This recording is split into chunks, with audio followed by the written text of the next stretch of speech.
Hello hi നമസ്കാരം.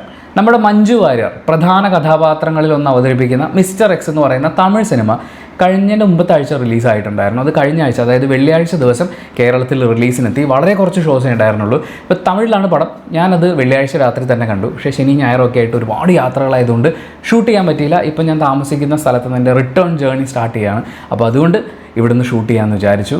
Mister എക്സിനെ കുറിച്ച് പറയാനാണെങ്കിൽ ഇത് എന്ത് പടാണിത്.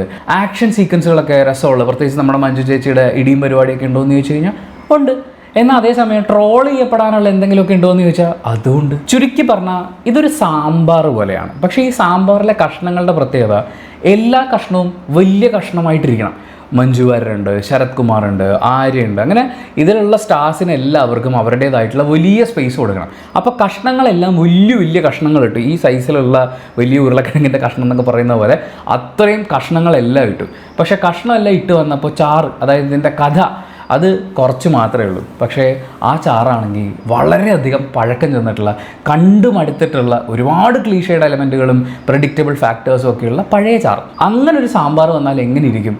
അങ്ങനെയാണ് ഈ സിനിമ. അതുകൊണ്ട് എന്താണെന്ന് വെച്ചാൽ ചില കഷ്ണങ്ങളോട് നമുക്കുള്ള ഇഷ്ടമുള്ളതുകൊണ്ട് ഈ സാമ്പാറിനെ നമുക്ക് പൂർണ്ണമായിട്ട് വെറുക്കാൻ പറ്റില്ല. പക്ഷേ സാമ്പാർ കൂട്ടി കഴിക്കാമെന്ന് പറഞ്ഞാൽ ഇതൊരു പഴയ സാമ്പാറല്ലേ എന്ന തോന്നലും വരും. അതാണ് മൊത്തത്തിലുള്ളൊരു അനുഭവം. മഞ്ജു ചേച്ചിയുടെ ഇടി അടിപൊളിയാണ്. ആര്യയുടെ ബോഡി, സിനിമ തുടങ്ങുമ്പോൾ അദ്ദേഹത്തിൻ്റെ ഇൻട്രൊഡക്ഷൻ തന്നെ കടലിൽ നിന്ന് കയറി വരുന്നതായിട്ടാണ്. അങ്ങനെ ആര്യയുടെ ബോഡിക്ക് വളരെയധികം ഇമ്പോർട്ടൻസ് കൊടുത്തിട്ടുണ്ട്. പുള്ളി അത് ഗംഭീരമായിട്ട് മെയിൻറ്റെയിൻ ചെയ്യുന്നുണ്ട്. ശരത് കുമാർ അവതരിപ്പിച്ചിട്ടുള്ള അജിത് കുമാർ ഫ്രം മീഷോ എന്ന് പറയുന്ന ഒരു ക്യാരക്ടർ, പിന്നെ ഇന്ത്യൻ സിനിമാ ചരിത്രത്തിൽ തന്നെ ഉണ്ടായിട്ടുള്ള ഏറ്റവും ബോധമില്ലാത്ത റോ സ്റ്റാഫ്, റോയിലെ ഉദ്യോഗസ്ഥർ എന്ന് പറയുന്ന ഒന്നും നമുക്ക് ഈ സിനിമയിൽ കാണാൻ പറ്റും. പിന്നെ ഒരു തേഞ്ഞ കാമുകൻ്റെ ഓഞ്ഞ സ്നേഹപ്രകടനം എന്ന് പറയാവുന്ന ഒരു പ്രണയം നമുക്ക് ഈ സിനിമയിൽ കാണാൻ പറ്റും. പോസിറ്റീവ്സ് പറഞ്ഞു തുടങ്ങാനാണെങ്കിൽ ഒന്നാമത്തെ പോസിറ്റീവ്, മഞ്ജു ചേച്ചി ഗംഭീരമായിട്ട് ഫൈറ്റ് ചെയ്യുന്നുണ്ട്. അവരുടെ ഫൈറ്റ് സീക്വൻസ് ഒക്കെ കണ്ടു കഴിഞ്ഞപ്പോൾ അടിപൊളി. ഞാൻ ആ ഫൈറ്റ് കാണുന്ന സമയത്ത് ലോക ചാപ്റ്റർ 2, 3 ഒക്കെ വരുന്ന സമയത്ത് മഞ്ജു ചേച്ചിക്ക് ഒരു ഗംഭീര ക്യാരക്ടറൊക്കെ കൊടുത്തിട്ട് ഒരു സൂപ്പർ ഹ്യൂമൻ പവറൊക്കെ കൊടുത്ത് ചെയ്യുകയാണെന്നുണ്ടെങ്കിൽ ഗംഭീരമായിരിക്കുമല്ലോ എന്ന് തോന്നിപ്പിക്കുന്നത് പോലെ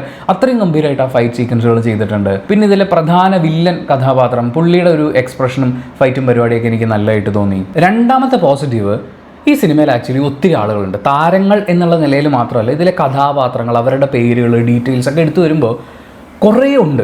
അങ്ങനെ തീയും പുകയിട്ട് ഇതിങ്ങനെ നിറഞ്ഞു നിൽക്കുന്നുണ്ട്. നമുക്കൊരു ബോറടി ഫീലില്ല. ആകെ 2 ക്യാരക്ടർ, അവർ തിരിച്ചു മറിച്ച് ഇങ്ങനെ പൊയ്ക്കൊണ്ടിരിക്കുന്നു എന്ന രീതിയിലല്ല. 2.5 മണിക്കൂർ സിനിമയുണ്ട്. ആ 2.5 മണിക്കൂറും കുറേ ആൾക്കാരും സംഭവങ്ങളൊക്കെ ഉള്ളതുകൊണ്ട് ഇതിങ്ങനെ കയറി ഇറങ്ങി എങ്ങോട്ടൊക്കെ പോകുമെന്ന് അറിയാൻ വേണ്ടിയിട്ട് നമ്മളങ്ങനെ ഇരിക്കും. ബോറടിച്ച് എണീറ്റ് പോകാൻ തോന്നില്ല. മൂന്നാമത്തെ കാര്യം, ഇതിൻ്റെ മ്യൂസിക് വൈസ് ഒരു ഓക്കേഷ് ഫീലാണ്. വിഷ്വലിൻ്റെ കാര്യത്തിലേക്ക് വരുമ്പോഴും ഒരു ഓക്കേഷ് ഫീൽ തന്നെയാണ് എനിക്കുണ്ടായത്. പിന്നെ ചില സ്ഥലത്ത്, പ്രത്യേകിച്ച് സിനിമയൊക്കെ തുടങ്ങുന്ന സമയത്ത് ചില VFX പരിപാടികളൊക്കെ കണ്ടപ്പോൾ ഞാൻ 480pയിലാണോ സിനിമ കണ്ടുകൊണ്ടിരിക്കുന്നത്.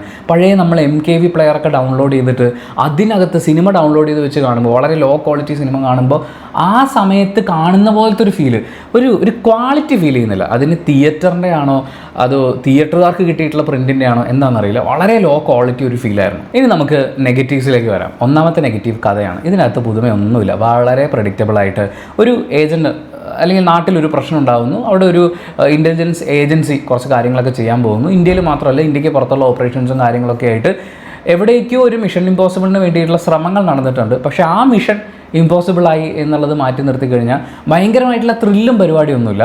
പക്ഷേ ഇതെല്ലാം നമുക്കറിയാം. ഇതിങ്ങനെ വരുന്നു, അപ്പോൾ ഒരു ക്യാരക്ടർ വരുന്നു, ഈ ക്യാരക്ടർ ഇതായിരിക്കില്ല, ഇതിങ്ങനെ ആയിരിക്കും എന്ന് നമ്മൾ വിചാരിക്കും. അതങ്ങനെ തന്നെയാണ്. അതായത് പ്രേക്ഷകൻ്റെ ഇൻ്റലിജൻസിനെ ചോദ്യം ചെയ്യാൻ ഈ സിനിമയിലെ ഇൻ്റലിജൻസ് ഇങ്ങനെ പറ്റുന്നില്ല. അതുപോലെ ഇത്രയും ബോധമില്ലാത്ത, അല്ലെങ്കിൽ ഇത്രയും നമ്മൾ പറയില്ലേ, ഇത്രയും ദരിദ്രമായ ഇൻ്റലിജൻസ് ഉള്ള ഒരു ഇന്ത്യൻ ഇൻ്റലിജൻസ് ടീമിനെ, അതിൽ റോ ഏജൻസ് അടക്കമുണ്ട്, അത് നമുക്ക് കാണാൻ പറ്റില്ല. അതായത് മഞ്ജു വാര്യർ അവതരിപ്പിക്കുന്ന കഥാപാത്രം റോയുടെ ചീഫാണ്. എവിടെ, തമിഴ്നാട് ജംഗ്ഷനിലെങ്ങാണ്ട് ഒരു പെട്ടിക്കട ഇടുന്നു എന്നുള്ള രീതിയിലാണ് നമുക്ക് റോയൊക്കെ ഫീൽ ചെയ്യുക. പുള്ളിക്കാരി ചില സമയത്ത് എടുക്കുന്ന തീരുമാനവും പുള്ളിക്കാരിയുടെ ഇൻ്റലിജൻസ് ലെവൽ, അവർ തീരുമാനം എടുക്കുമ്പോഴുള്ള ഒരു സാധനം ഉണ്ടല്ലോ. ഇപ്പോൾ ഒരു പേര് കിട്ടി, കാമിനി എന്നൊരു പേര് കിട്ടി, കാമിനി എത്രയും പെട്ടെന്ന് ട്രാക്ക് ചെയ്യൂ, അത് ഉടനെ ഒരു വ്യക്തിയാണെന്നങ്ങ് തീരുമാനിക്കുക. ദാറ്റ്സ് എ കോഡല്ലേ. നമ്മൾ കേൾക്കുമ്പോഴും നമ്മളും ആലോചിക്കില്ലേ, അതൊരു കോഡാവാം, അതൊരു പേരാവാം, സ്ഥലപ്പേരാവാം, വ്യക്തിയാവാം, പട്ടിയാവാം, പൂച്ചയാവാം, ഒരുപാട് സാധ്യതയുണ്ടല്ലോ. ഇവർ നേരെ കാമിനി എന്ന് പറഞ്ഞൊരു പെണ്ണിനെ എത്രയും പെട്ടെന്ന് ട്രാക്ക് ചെയ്യണം എന്ന് പറഞ്ഞിട്ട് ഇത് എന്തോന്ന് റോ എന്ന് നമുക്ക് തോന്നിപ്പോകുന്ന അങ്ങനത്തെ ഒരു റോ ചീഫ്. അവരുടെ കീഴിൽ വരുന്ന ഈ ഹവാല ഇടപാടുകളൊക്കെ പിടിച്ച് നടന്നിരുന്ന മറ്റൊരു റോ ഏജൻ്റാണ് ആര്യ എന്ന് പറയുന്നത്. പുള്ളിക്ക് വലിയ മിഷൻ വേണം, അതിന് വേണ്ടിയിട്ടാണ് വന്നത്. പക്ഷേ ഒരു പ്രേമത്തിൽ കുടുങ്ങിയതുകൊണ്ട് എനിക്ക് മിഷനൊന്നും കിട്ടുന്നില്ല, അതുകൊണ്ട് ഞാൻ രാജിവെക്കാൻ പോകാമെന്ന് പറയുമ്പോൾ പുള്ളിക്ക് ഒരു വലിയ മിഷൻ കൊടുക്കും. ആ മിഷനും അതിനകത്തടങ്ങിയിരിക്കുന്ന ട്വിസ്റ്റും ഒക്കെ കേട്ട് കഴിയുമ്പോൾ നമുക്ക് അയ്യോ എന്ന് തോന്നിപ്പോവും. കാരണം പ്രേം നസീർ സിനിമകളുടെ കാലഘട്ടത്ത് ഇതിനേക്കാൾ നല്ല ട്വിസ്റ്റ് ഉണ്ടായിരുന്നു എന്ന് നമുക്ക് തോന്നും. പിന്നെ പ്രേമം നല്ല അടിപൊളി പ്രേമം കേട്ടോ. അതിൻ്റെ അകത്ത് കാമുകിയെ കൊല്ലാൻ വരെ സാധ്യതയുള്ളൂ. അതായത് ജീവൻ നഷ്ടപ്പെട്ട് പോകും എന്ന് ഉറപ്പുള്ളൊരു സിറ്റുവേഷനിൽ പോലും കാമുകിയെ ഒറ്റയ്ക്കാക്കി വിടുന്ന, അവളുടെ ജീവൻ റിസ്ക് എടുത്തിട്ട് ആ റിസ്ക് എന്താണെന്ന് ഐഡൻറ്റിഫൈ ചെയ്ത് കഴിഞ്ഞ് വണ്ടി എടുത്ത് പോകുന്നത്. അതായത് നമ്മുടെ നായിക അപകടത്തിലാണെന്ന് അറിയുമ്പോൾ ഒരു സ്ഥലത്ത് നിന്ന് ഇറങ്ങി അങ്ങ് ഓടുക. എത്രയോ കിലോമീറ്റർ ദൂരെയാണ്, പുള്ളി ഓടിക്കൊണ്ടേയിരിക്കുക. പുള്ളിയുടെ മുമ്പിൽ കൂടി സൈക്കിളും ഓട്ടോറിക്ഷയൊക്കെ പോകുന്നുണ്ട്. തനിക്കൊരു ഓട്ടോ വിളിച്ച് പോയിക്കൂടെ? ഒരു സെക്കൻഡ് മുമ്പ് അവിടെ എത്തിക്കഴിഞ്ഞാൽ അവളുടെ ജീവൻ രക്ഷിക്കാൻ പറ്റുന്ന അവസരമുണ്ട്. പക്ഷേ നായകൻ ഓടുകയാണ്, ടിൻ ടിൻ ടിൻ ടിൻ ടിൻ ടിൻ ടിൻ മ്യൂസിക്കൊക്കെ ഇട്ടിട്ട് പുള്ളി ഓടുക. ഇതെന്ത് പ്രേമമാണ് ഇത്? ഫസ്റ്റ് ഓഫ് ഓൾ അത്രയും ജീവൻ പണയം വെക്കുന്ന ഒരു സിറ്റുവേഷനിൽ സ്വന്തം കാമുകിയെ കൊണ്ടിട്ടിട്ട് ഒന്നും അറിയാത്ത പോലെയൊക്കെ തിരിച്ചു വരാമെന്ന് പറഞ്ഞു കഴിഞ്ഞാൽ അവിടെ തന്നെ ഇയാൾ എന്തോന്ന് റോ എന്ന് നമുക്ക് തോന്നിപ്പോകും. അത് കഴിഞ്ഞിട്ട് ഈ ഓട്ടം, ഇങ്ങനെയൊക്കെയുള്ള കുറേ സാധനങ്ങൾ കാരണം നമുക്ക് ഇത്രയും ഇൻ്റലിജൻസ് ഇല്ലാത്ത ഇൻ്റലിജൻസിങ് എന്ന് പറയുന്ന പോലത്തെ ഒരു തോന്നലാണ്. ആ പ്രേമം നമുക്കൊരു ദുരന്തമായിട്ട് തോന്നും. പിന്നെ വേറെ കുറച്ച് അണ്ണാപ്പാസമൊക്കെ ഉണ്ട്. അണ്ണാപ്പാസമൊക്കെ വാരി ഒഴിച്ച് വെച്ചിട്ടുണ്ട്. പക്ഷേ അത് നമുക്ക് അങ്ങനെ ഫീലായിട്ട് തോന്നില്ല, ഫണ്ണായിട്ട് തോന്നും. ക്ലൈമാക്സ് ട്വിസ്റ്റ് അടക്കം വൻ പ്രഡിക്റ്റബിൾ പരിപാടിയൊക്കെയാണ് അതിലത്. ശരത് കുമാറിനെ കാണിക്കുമ്പോഴാണ്, ശരത് കുമാറിനെ ബാക്കിൽ നിന്ന് കാണിക്കുമ്പോൾ തലയിൽ മറ്റേ ഈ മുള്ളു പോലത്തെ വെള്ള മുടിയൊക്കെയാണ്. ഒരു സോൾട്ട് ആൻഡ് പെപ്പർ പരിപാടി എന്ന് പറയുന്ന പോലത്തെ സാധനമാണ് പുള്ളി പിടിച്ചേക്കുന്നത്. അത് കാണുമ്പോൾ നമുക്ക് ഇത് അജിത്തല്ലേ? അതായത് ഒരു അജിത് കുമാർ ലൈറ്റ് ആണ് ഈ ശരത് കുമാറിനെ. ഇത് മിക്കവാറും ഇവർ കഥ ആദ്യം പറഞ്ഞിട്ടുണ്ടാവുക അജിത്തിനോടായിരിക്കും. അജിത്ത് പറ്റൂല എന്ന് പറഞ്ഞു. പക്ഷേ അജിത്തിനെ വെച്ച് ഇമാജിൻ ചെയ്തു പോയി അതിന് പറ്റുന്ന ഒരാൾ വേണമെന്ന് പറഞ്ഞപ്പോൾ ശരത് കുമാറിനെ കിട്ടി. അപ്പോൾ ശരത് കുമാറിനെ വെച്ച് നമുക്ക് ചെയ്യാം, പക്ഷേ എനിക്ക് അജിത്തിൻ്റെ ലുക്ക് വേണമെന്ന് പറഞ്ഞിട്ട് അങ്ങനെ ചെയ്യാൻ നോക്കി വെച്ചിട്ടുള്ള പോലെ വൻ കോമഡി ആയിരുന്നു. എനിക്ക് ശരത് കുമാറിന് സ്ക്രീനിൽ കാണുമ്പോൾ ചിരി വരുന്നുണ്ടായിരുന്നു. പക്ഷേ പുള്ളി ഇതിനകത്ത് ഭയങ്കര ഒരു പ്രധാനപ്പെട്ട ക്യാരക്ടറാണ്. അത് ഏത് ലെവൽ പ്രധാനപ്പെട്ട ക്യാരക്ടറായിരിക്കും എന്ന് സിനിമ തുടങ്ങുമ്പോഴേ ഏതൊരാൾക്കും ഊഹിക്കാം. അതിൻ്റെ കൂടെ ഇവർ ചെയ്തു കൂട്ടിയിട്ടുള്ള കുറേ കാര്യങ്ങളൊക്കെ ഉണ്ട്. എന്തുവാടേ ഇത്? നിങ്ങൾക്ക് എന്തിനാണ് പ്രേക്ഷകൻ്റെ വിവരത്തിന് ഇങ്ങനെ ചോദ്യം ചെയ്യുന്നത് നമുക്ക് ചോദിക്കാൻ തോന്നിയപ്പോൾ. അങ്ങനെ ഒരു ലോഡ് കോമഡികളുള്ള, പക്ഷേ മഞ്ജു ചേച്ചിയുടെ ഇടിയും പിന്നെ ഇങ്ങനെ ഒരു ഓളത്തിൽ ഇങ്ങനെ പോകുന്നു എന്നുള്ളതുകൊണ്ട് നമ്മൾ കണ്ടിരുന്നിട്ടുള്ളൊരു പടം, വെറുതെ ഒരു പടം എന്നാണ് എനിക്ക് മിസ്റ്റർ എക്സ് ഫീൽ ചെയ്തത്. മിസ്റ്റർ എക്സ് എന്നൊക്കെ കേട്ടിട്ട് പടം തുടങ്ങുന്ന സമയമായപ്പോൾ ഞാൻ വിചാരിച്ചു ഇനി നമ്മുടെ ആറാട്ടിൻ്റെ വല്ല റീമേക്ക് ആണോ എന്നൊക്കെ. പക്ഷേ ഭാഗ്യത്തിനല്ല. പക്ഷേ ഇത് അതിനേക്കാൾ വൻ കോമഡി ആയിട്ടുള്ളൊരു ഏജൻറ്റ് എക്സിൻ്റെ കഥയാണ്.